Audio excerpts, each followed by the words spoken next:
With trust in our electoral processes at record lows and fewer Americans going out to vote every year, ranked choice voting is an unnecessary gamble America is not ready to take, and the odds are stacked against us. Thus, we negate the resolution. Resolve, the United States should adopt ranked choice voting for its federal elections. Our sole contention is adding fuel to the fire.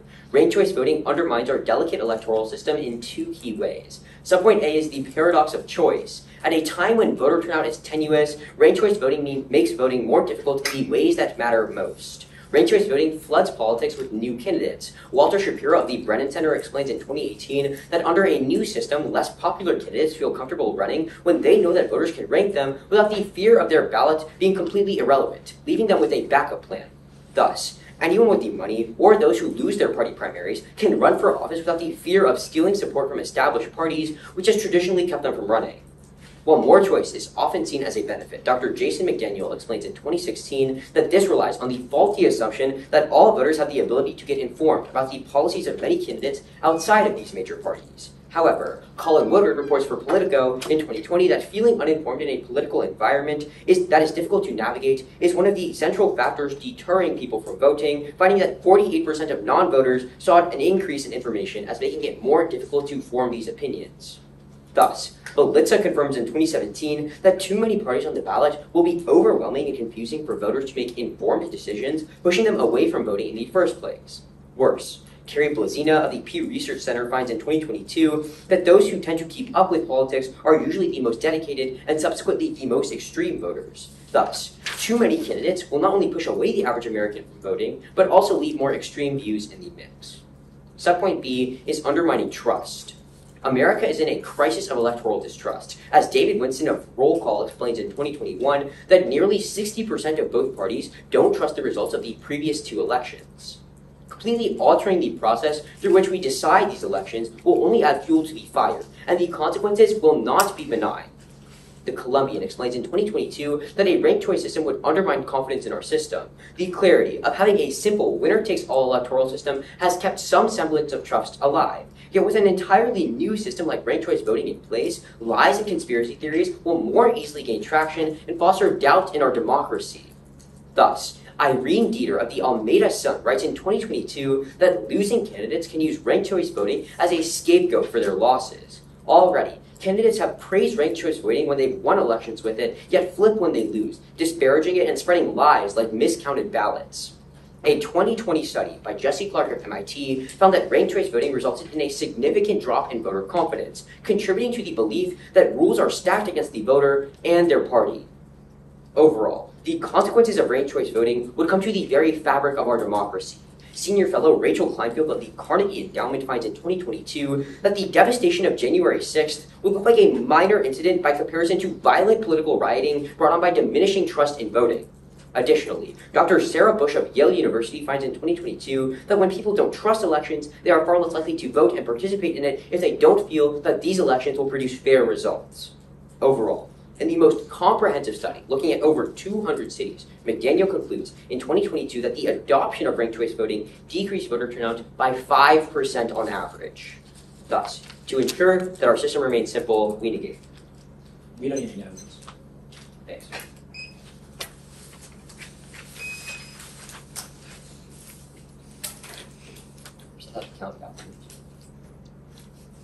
Which?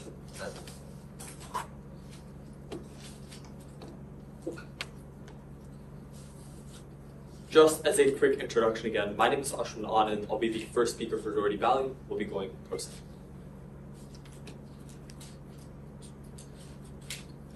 Okay. Opponents ready? Judges, thumbs up or a smile? And partner ready? Okay. In that case, my time starts now. Abraham Lincoln once said, "A house divided against itself cannot stand." Unfortunately, our house is falling now. Our country now divided more than ever. Geiger 14 finds that polarization has doubled, with 93% of Americans showing animosity towards their political rivals. Our current system adds fuel to this fire. As Fromm explains that throughout history, American elections have consistently failed the American people, with an ever-growing extreme, disconnected government. Without action, the fire will rage. As shown last year confirms, 75% of Americans believe that our democracy will cease to exist for future generations. Luckily, amidst this madness exists a beacon of hope for future nations, the nation of ranked choice. For this reason, Nimish and I are proud to affirm. The sole reason why you vote for the affirmative is to save our nation's future. By voting for the affirmative, there's two main ways that we save our democracy and lives. The first is by quelling our nation's concerns. In the current world, Myers in 2020 finds that an overwhelming majority of Americans lack faith in the American process, with close to 80% believing that elections are unfair. With no confidence in the system, they refuse to even participate. The University of Pittsburgh found in 2020 that voter turnout has dropped 40% in the span of a decade due to concerns over representation. Fortunately, ranked choice turns the tide. When voters can rank every candidate and all preferences are considered, our people feel more represented and satisfied with democracy. This heightened confidence has eased the rumors of corruption, as Scheiman in 2020 crucially finds that this necessary reform ensures that all Americans can reach a compromise. In fact, 95% of voters believe that the ranked system yields fair and uncorrupt results regardless of their outcomes. For this reason, Myers in 2014 finds that a whopping 60% of Americans wildly prefer ranked voting over the current dysfunctional system. Now, apart from quelling concerns, the next and final way that democracy is saved is by ensuring political compromise. Our current system rewards hateful, extremist policies rather than actual compromise. As Baker writes last year, that in the current political environment, politicians can win elections solely by rallying a select group of voters instead of the overall populace. However, with a new rank system in place, politicians are required to rank high, first, second, or third on a majority of all ballots. With politicians forced to consider every vote, their current strategy is forced to change as well. Ritchie in 2017 writes that ranked choice will push politicians away from using their current slander tactics. With this drastic change, Baker concludes that ranked choice skyrockets positive campaigning while unifying our divided nation. In fact, it's already seen success around the globe, as the Route 21 finds that in both Australia and Canada, ranked voting acted as a positive movement away from hateful politics. All in all, Ritchie concludes that as a result of an increase in awareness leading to an increase in civic participation, the people of our nation can make a better, more representative decision for their future. With these two changes, our nation can successfully eliminate the plague of polarization that's divided our nation across the seams. As a result of the affirmative, there's two imperative benefits to our country's future. The first is by untangling our government inaction. In the current divided nation, McCoy 22 finds that politicians have prioritized opposing legislation and policies instead of passing actual legislation, constantly undermining each other's efforts. In fact, the Washington Post writes in 2014 that currently 75% of all U.S. policies are gridlocked and blocked from implementation. As a result, Campbell finds that when a government is at war with itself, America cannot function as a nation or democracy, unable to resolve the issues that affect hundreds of millions. Fortunately, with ranked choice voting, this gridlock is eliminated. The University of San Diego found in 2021 that gridlock, after the adoption of ranked choice, has decreased over 90%. When America is united instead of divided, laws can be passed and the democracy can flourish for the future. The second and final benefit is bringing peace to a violent system. Violence through hateful polarization and animosity right now has been proven to ensue. As Durham writes last year that this form of violence was exactly what led to riots like January 6th, as the heart of America was invaded by its very own people, showing a need for change. So to preserve, protect, and propel America's democracy, we proudly vote for it. Thank you. Yeah.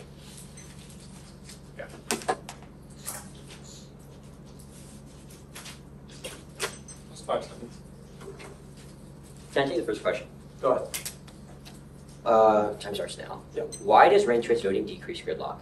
We would argue that in the current world, when they're able to, spend less time attacking their political opponents, for example, and spend more time talking about the actual policies, that's when we create bipartisan support. And that's so why do attack ads determine whether or not people cooperate once they're actually elected if the attack ads are against opponents that don't get elected? So we would argue that it's all about the time that they invest into these negative campaign spending, right? It's not just during the election process. We would argue that it happens during their entire term. They're constantly trying to get re-elected into office. So you're telling me that during people's terms, they're releasing attack ads on other members of congressional, why would I attack a politician that's already elected? Let me ask you a question, right? When do candidates tell the American public that they're going to run for office?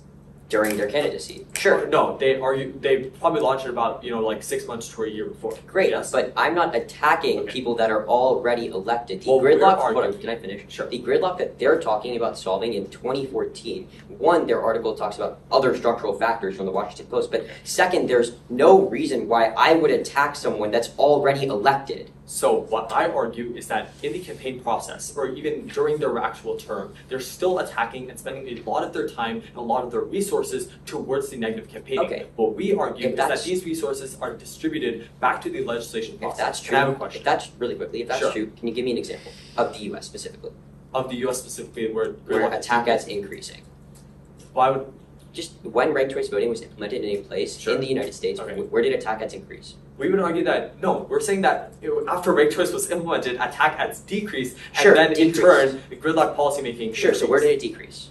We would like any place that has an RCV, So you Maine can't and name a place. Alaska. That's not true. In Maine, attack ads and even in increased. we provide Ben is gonna examples. read it. We Ben is provide gonna read it. specifics. Canada and Australia. In the you can United call for the States, evidence. can you name a specific location where ranked choice voting decreased attack ads? We would argue that attack ads have decreased in many places across RCV in the United States. Can I have Where? a question?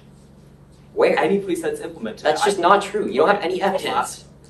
Okay, I can provide you many examples, but even past Name that, one. we would argue on a national level when countries such as like Canada and Australia have implemented the system, Yeah, we would there's- argue that's You one can take better a question, but comparative. there's a unique reason for Okay. that. Ben's going to give about Sure. independent Go ahead. expenditures. Okay, so let's talk about your argument about trust, Yeah. right? In the short term, maybe fine, trust decreases, but in the long term, won't the system get refined? No. Why not? Because if people don't trust a system to begin with, why would they trust it after they don't trust it? Won't the government implement and use more resources in order to like spread voter education Why? about policy? Why would we spend money on voter education when we're not Because doing we're it? implementing an entirely new election system, which is exactly why. How much have we spent on voter increase- education in the status quo? You tell me. 400 million. How much do we Okay. need? You tell me. 4 billion. Okay. Why would we spend more when we're already not spending enough? Because we're using an entirely new process. Doesn't mean we spend more. Is anyone not ready? The order will be addressing their arguments in the order they were read, and I will begin on my first word. At the top of their case, they tell you that everything is bad with America's democracy right now. But just because a current system isn't working doesn't mean we should blindly step into a radical change with a brand new system that overhauls the rules of voting. Our argument is that if we can prove this merely adds fuel to the fire that they talk about, you should be negating. But let's talk about the specific benefits of ranked choice voting they present to you. The first is that it quells Americans' concerns about not being represented enough, and it makes them feel more satisfied with elections. They tell you that right now people already don't trust elections, but the problem with this is that the reason that people don't trust elections, things like Russian interference, are uniquely short-term issues. They see these as one-off excuses that politicians make, and they go away with time. But when people believe that the change in the voting rules by absolutely overhauling how we count ballots is the reason that the elections are rigged against them, they don't think that's ever going to get fixed. They think the fundamental rules of democracy are rigged against them, and they don't continue voting. Secondly, all the data that they bring up about why people actually liked ranked choice voting is very small scale. It talks about San Francisco and New York, two progressive climates that already were accepting of ranked choice voting. When you actually look at better studies that have a broader scope of data, what our McDaniel study concludes, looking at over 200 cities across America, is that ranked choice voting consistently decreases voter turnout by 5% because it increases the feeling that they distrust elections. The other problem with this argument is that, sure, right after all the things they talk about are exit polls. Right after people vote, they get asked, was this a satisfying process to you? Sure, they might think it's satisfying then, but on the national scale in competitive elections, when people are losing elections and their politicians are telling them that the rules are rigged, the story is a lot different. Let's talk about their second argument about compromise. They tell you that it's going to not reward extremists anymore, and people have to appeal to a broader scope of voters, and it's going to lead to more moderate candidates being elected. The problem with this is that there simply aren't the moderate voters that they're trying to tell you exist to elect these candidates in the first place. What Strano finds of the New American Political Reform Institute in 2021 is that the share of actually genuine centrist voters in the United States is extremely limited. People have been polarized so much by the two parties that they are often more extreme, and there's not really any centrist candidates in the first place. You can't elect moderate candidates if people don't actually have moderate viewpoints anymore, which means ranked choice voting isn't going to help these candidates. Extreme candidates will win either way. Secondly, they tell you it's going to decrease attack ads and it's going to improve more positive campaigning. This might be true for candidates themselves who have an incentive to appeal to more voters, but this isn't actually true for independent groups. What Clark finds is that in places like Maine, even if candidates weren't doing negative campaigning, independent action groups and donor groups, which aren't really tied to any candidate, had a massive increasing number of attack ads and negative campaigning they did, which is why negative campaigning actually went up in Maine because independent groups just did everything that candidates used to do. Now, let's address the two impacts to these arguments that they give you. First thing they tell you is that ranked choice voting is going to mean less gridlock, but the reasoning for this argument really doesn't make a lot of sense. They say that people are spending too much time on attack ads, which means they're not focusing on policy. That doesn't make any sense. The candidates themselves are not spending hours of every single day on attack ads. They have their own media groups or third parties that they pay to make ads for them, and they might record a 5-second clip that says this is approved by this politician. They don't actually spend hours of their day doing this. It doesn't make any sense that if candidates are doing less attack ads, they're going to have so much new time on their hands to actually tackle political gridlock. But secondly, we'd say that when you actually allow for way more parties to actually get on the ballot, it makes gridlock worse for 2 reasons. Firstly, what Kleinfeld finds in 2022 is that when you actually look at independent voters who aren't voting for either party right now, the majority of them don't want a moderate centrist party. They want parties that are more extreme than what we have right now, which means if more extreme parties are getting into the legislature, we have an even bigger divide between them. We have people on the far left and the far right getting into politics instead of Democrats and Republicans who are far closer, which means it's far harder to actually make decisions and get rid of gridlock. But secondly, if you have more parties, let's say 10 new parties getting into Congress, rather than having a simple majority where one party controls the Congress, there are now 10 parties all screaming about different policy options, and it's extremely hard to make a consensus and actually build a coalition to get majority support to get anything done. For these reasons, we urge a negative ballot. Can we see the 2 pieces of statistics where you're pretty much going to vote off of? First is the 60% evidence. It is dropped. They just say, oh, all the evidence from Democrats. No, it is not. Our evidence is fantastic, and it compares ranked choice voting and the current system, which is the plurality vote. And it said that ranked choice voting, if people prefer it 60% more. At that point, that takes out their entire argument, because if people like it more compared to the current system, our evidence is a comparison, their evidence doesn't.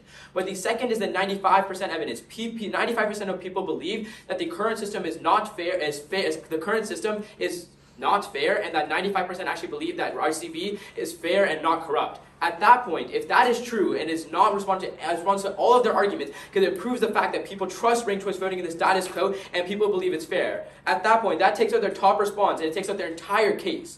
But let's go on the specifics. We're not going to go for this voting argument. We're going to go for the second argument. They say that people will only vote for extreme candidates. Here's the problem. Those extreme candidates are going to get all the last place votes, and they'll get some first place votes. The difference is that moderates are going to get some of the first place votes and all the second place votes, because they're appealing to a broader audience, i.e. they're not taking a hard stance on stuff that's pretty bad.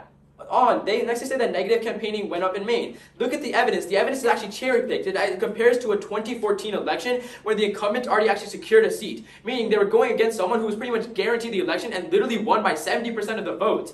And the first time, they literally did not have to go through the second round of the votes in that election, which probably means that their evidence is false. In majority of cases, it is not that close.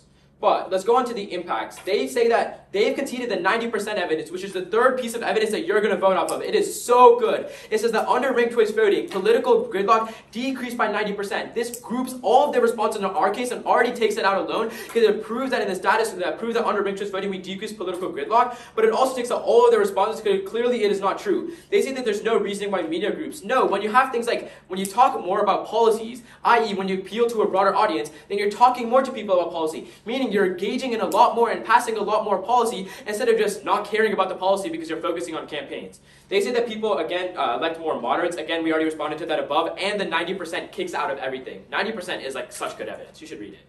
But let's go on to their case. At the top, RCV actually improves the quality of elections. You prefer quantity over quality. That's because Ohio State finds that election decisions, since it forces voters to actually compare candidates based on their values rather than just create snap judgments. At that point, if you're creating the better candidate, in the short term people might not like it, but in the long term people are going to realize that they're creating better policies, which takes away their case. But even then, ranked choice voting actually has a 10% increase in voter turnout for one reason. That's because the MSD finds that ranked choice voting increases voter turnout by giving the voters ability to support the ideal candidates, incentivizing participation without fear of wasting a vote, and reinforcing the idea that every vote matters. And that is why Kimball finds voter turnout actually increased 10% in RCV states. On candidate knowledge, if people love politics, they're probably just they'll research anyways. If the people who are researching and people who have the ads are the ones that are going to win, people who have the money, who are going to talk to a lot more people who have the money to launch positive ads about them, are the ones that are going to be the ones that are going to be winning anyways, meaning a lot of the people aren't going to win. That is why Richard finds just this year that voters across the country overwhelmingly find the system easy to use. At that point, if they find the system easy to use, all they're going to do is probably rank their 5 favorite candidates, which is still fine because those are the candidates that are ones that are spending the most on things like positive ads. That is why the 95% evidence, again, is so clean, and it says that the 95% understand how the election works.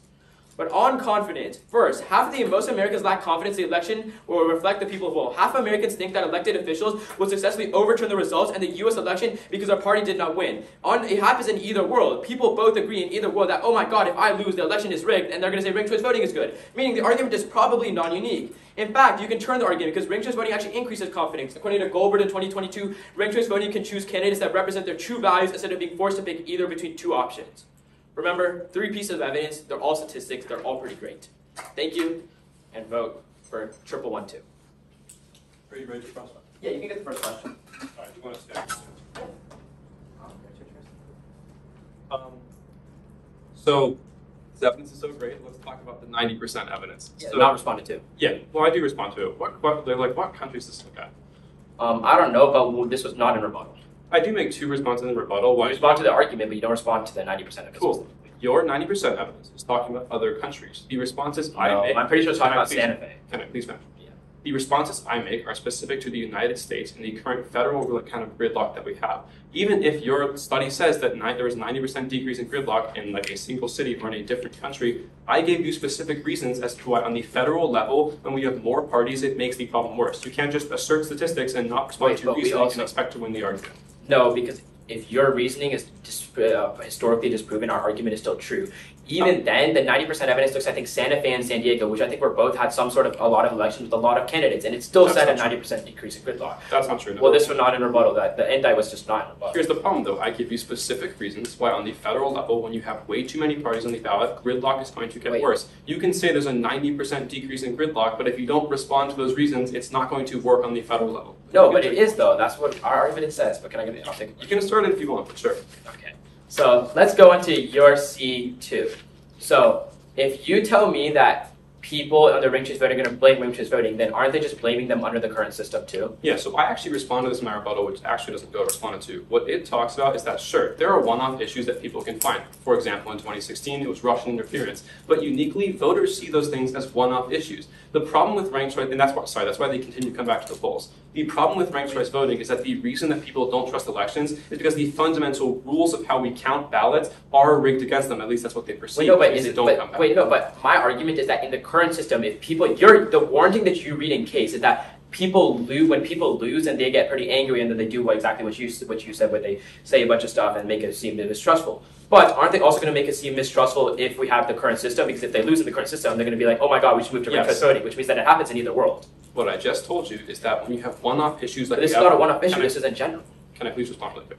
The issues that you have caused people to distrust elections in the past are one-off issues. There are things like Russian interference, which people see, oh, this affected the 2016 election, but that will probably get fixed. When the fundamental rules of how we count ballots are the reason that you don't trust elections, you don't perceive that as something that's just going to get fixed. It's a permanent issue that you think has rigged the system against you, which is why you don't come back to vote. But the warranting that I'm reading is nothing to do with Russian. My argument is simply that if they lose under the current system, then they're going to blame the current system, right? And I'm telling you, the reasons that people find to blame the current system are one-off issues. No, but but a lot of times they say things like, i.e., like, oh my god, that person didn't get majority of votes, but they still won. Or they're going to be like, oh my god, that thing happened. Oh my god. And it's very hard to buy into those lies without a really good reason. That's why all the reasons it's very hard to buy into the lies of ranked choice voting. No, because when the entire rules of voting have changed, that's a really easy thing to point to and say, that's the reason I lost. But that's the same thing in both worlds. Just because a system is bad now doesn't mean that it can't get worse. Our argument is that I'm going for our second argument about trust. We tell you that 60% of people already don't believe that the past 2 elections were rigged or stolen or whatever. But a ranked choice voting system would only make this issue worse because the issues with the previous elections that we have already talked about are one-off things. People didn't trust the 2016 election because of Russian interference. People didn't trust the 2020 election because of mail-in ballots. But when you change the rules of the game, no one wants to play. No one's going to keep coming back to the polls when a system that hasn't been changed for 250 years suddenly takes a brand new phase. That's why turnout decreases 5%. They're going to get up here and read the same numbers they've been reading to you all around, all of which I'll deal with in detail later. But remember, unless they actually give you reasons to believe these numbers, you shouldn't just be voting because they set them. First, let's talk about their 10% increase in turnout number. You should check out page 11 of the study where they talk about the results of this. It says that instead of increasing turnout, general election turnout under ranked choice voting decreases. Kimball concludes neck.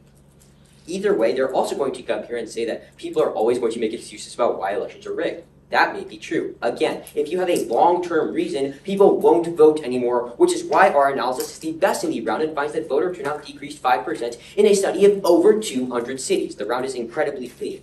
The weighing is also really easy. They're going to get up here and read the second argument that they go for about gridlock, but gridlock takes decades to get rid of, even if you don't buy Ben's responses. But a system that changes instantly causes trust in the system to decrease instantly as well, which means our arguments have to come before theirs.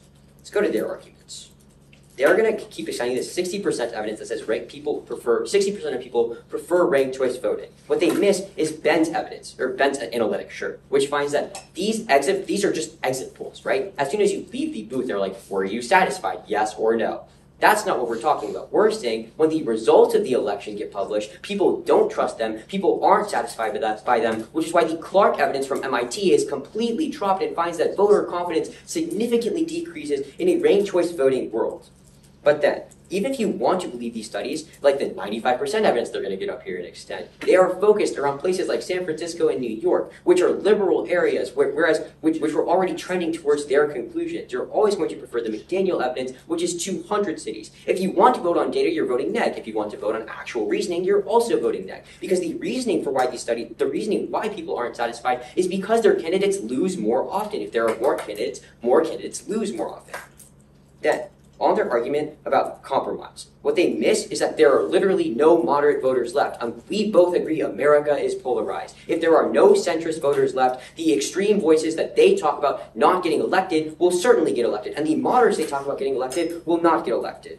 But either way, remember that there is no way we're going to solve gridlock with more parties and more candidates yelling at each other. If you don't believe me, go back and watch every single primary debate with more than 10 candidates. You're voting neg. So we have two main.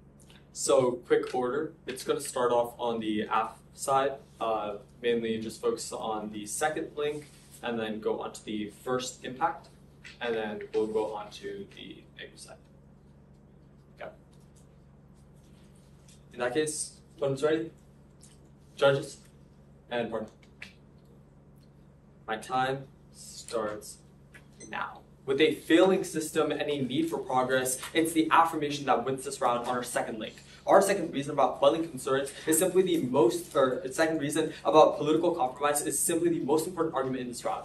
In the current world, our current system rewards hateful, polarizing politics rather than compromises on issues that actually help the people of our nation. However, with a rise of ranked choice voting, politicians are forced to adapt to their new landscape, leading to a push away from these slanderous tactics and progress forward. Without this change and the further erosion of democracy, it only leads to further gridlock policymaking that we can't solve for. Fortunately, ranked choice solves for the gridlock policymaking 90% of the time, which is exactly why we save lives, not democracy. Let's give you 3 reasons why this matters. A, solve for lives, don't solve for democracy. It's better to solve for actual lives compared to their nebulous impact. But number 2, most importantly, our argument actually happens first. If you're able to pass the policies that are actually benefiting the people, you're able to reform the system and increase voter confidence as a whole. When people actually face the benefits, their trust will increase. That's exactly what it means that our argument actually happens before theirs.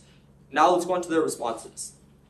2 main pieces of evidence that win us this round. AIDS are 60% evidence. They don't respond to it. 60% of people actually want ranked choice even more. They say, oh, there's only exit polls. But it compares both systems. It's not just like a satisfaction survey. It's the best evidence in this round doing the comparison for you. But second and most importantly is the 95% evidence. 95% of the American public believes that these ranked choice voting systems are actually fair and trustworthy. They say it's only small scale, but hey, it's the most popular cities in America. Plus, it gets better over time, and 2, they don't read a counter statistic. On gridlock, they just say, oh, there's no moderates left. But more people can become more moderate if they're given the candidates that represent their values. That's exactly what happens in the ranked choice voting system, and exactly what means that gridlock policymaking goes down. Key piece of evidence that you need to consider. 75% of current US policies are gridlock, but 90% were solved for because of the ranked vote system. It does the comparative for you. It's the best piece of evidence in this round. With that, you can weigh on the polarization voting. If you solve back for gridlock policymaking, you solve back for all their issues. Well, let's go on to their case. The main weighting that they go for is trust declining. A, our 95% evidence take this out. In 2020, after RBC was passed, voters actually believe that the system is trustworthy. That means that even if turnout decreased 5%, it's not unique. Who, what, when, where, why? Again, there's always a reason to hate the system, but in the RBC system, there's increase in there's a decrease in the negative campaigning, and people can actually agree on policies and pass good policies. The benefit actually goes towards the American public, which is exactly why trust is declining right now. We need reform for the system, and that reform only happens with a ranked vote system. You can vote off of gridlock policymaking right here, right now. We have the best evidence in the round. It's game over here. Over here for Grant. But you guys can get the first question. Yeah. So, have you, what happens in a system with more candidates and less, have you seen a system with more candidates in the United States before? What is that? Compared to what? What does the app look like? How do we decrease hateful rhetoric? Because there are more candidates on the ballot? No, it is not that there's more candidates on the ballot. It is the fact that when you slander someone, then those person's first place votes are probably not even going to vote for you at all, or if anything, vote for you last because they really do not want to vote for you. But in primaries like the Democratic and Republican primary, there were 20 candidates on the stage. People were still slandering each other. Well, yeah, but that's different though because there was no ranking under that system. Yeah. Under that system, you literally just voted for one person, so you wanted to slander them to make sure that they didn't get any first place vote. How exactly does less hateful rhetoric mean less gridlock?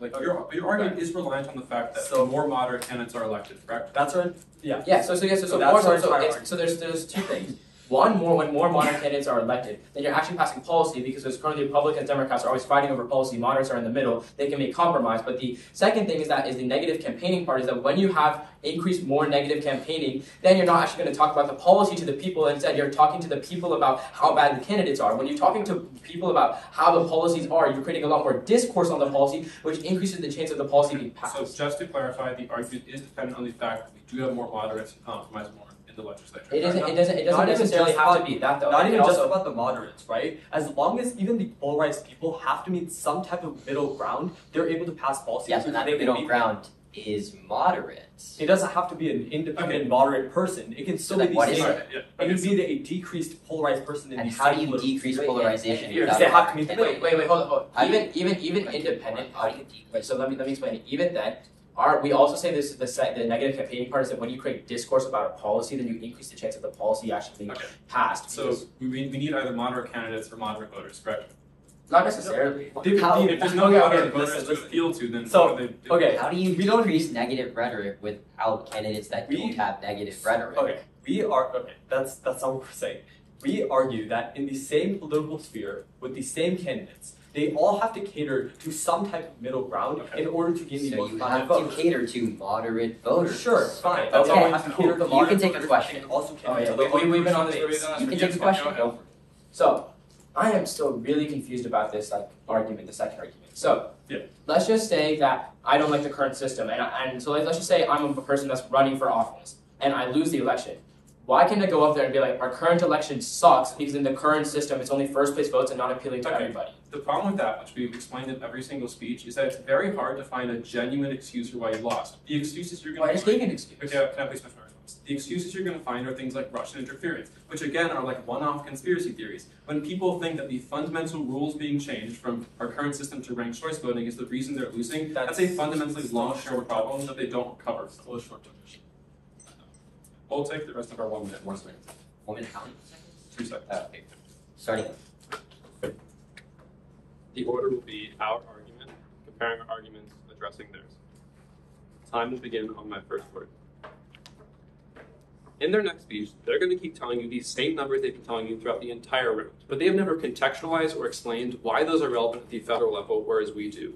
Our argument is that if you change the rules, no one wants to play the game. Because if you completely overhaul the fundamental way that we count ballots and find the results of our elections, it's an easy scapegoat for politicians who lose their elections to point to convince Americans that the rules are rigged against them, and if they feel like the rules are rigged against them, there's no incentive for them to ever vote in the first place. Their responses are that 60% of people like it and 95% of people feel satisfied. But what they haven't responded to is that those are one-off examples in cities that were already progressive in liking ranked choice voting. When you look at the most comprehensive study in the round from McDaniel, which looks at over 200 cities, something they never respond to, voter turnout decreases 5% on average, and there's a massive increase in distrust coming from the Clark evidence.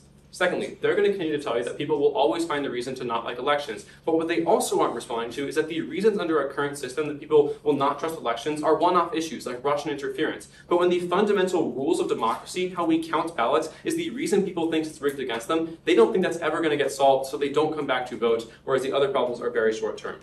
At the end of the day, we both agree that creating the best policy is the way to go. But their argument takes multiple years in election cycles to actually remove gridlock. But when trust is destroyed immediately and people stop voting, you cannot create the policies that they talk about. If people aren't voting, you can't create representative policies regardless if you solved gridlock or not. Let's address their arguments.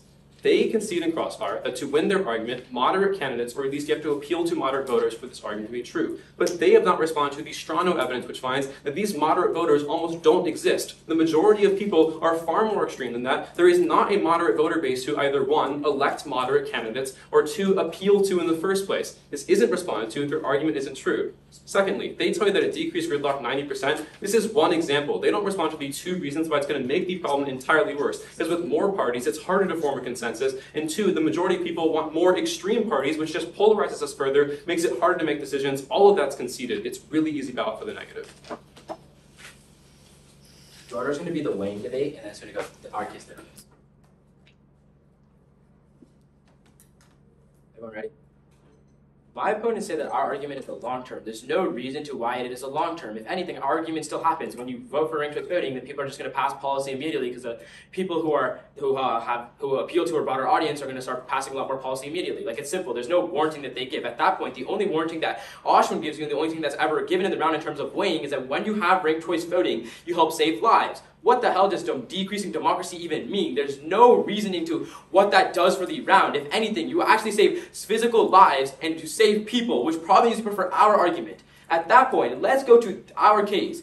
My opponent tries to really muddle this up and say, oh my god, we don't understand the argument, there's no this and that. It's a pretty simple argument. We don't have to win that moderates get elected, but it is the fact that under ranked choice voting, you have things like decreased negative campaigning. When you're talking more about the policy, that's really, really good because it decreases polarization. But also, and the more important fact is that even if moderates don't have to be elected, but that Republicans have to appeal to a more broader audience, meaning they lean a little bit more moderate now instead of just leaning far right Republican, which is what Oshman tells you. At that point, that frontlines the argument. Lastly, the 90% evidence, which again is not responded to in summary and rebuttal, and is responded to in final focus, which you probably do not evaluate, says that under ranked choice voting, we decrease gridlock by 90%.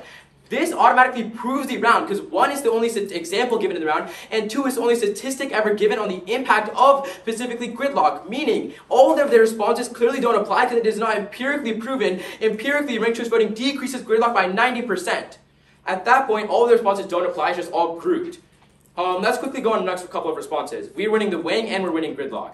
Let's go on to the 95% evidence. My opponents say that it is by Democratic cities. No, it is not. Oshman tells you there's a really broad analysis. It says that 95% of people think that ranked choice voting is fair. If they think that ranked choice voting is fair, then their argument is not unique. But lastly, they've conceded the fact and that 60% prefer ranked choice voting over the current system. Here's why this matters. It is the comparative that matters. That people, 60% of people prefer ranked choice over the current plurality system, which means that under that system, people prefer it even more, meaning there's probably going to be an increase in voter turnout, and it probably means that democracy increases, which turns the impact. Vote off the 90% evidence, vote off the weighing, thank you, and vote for pro. Code 1112.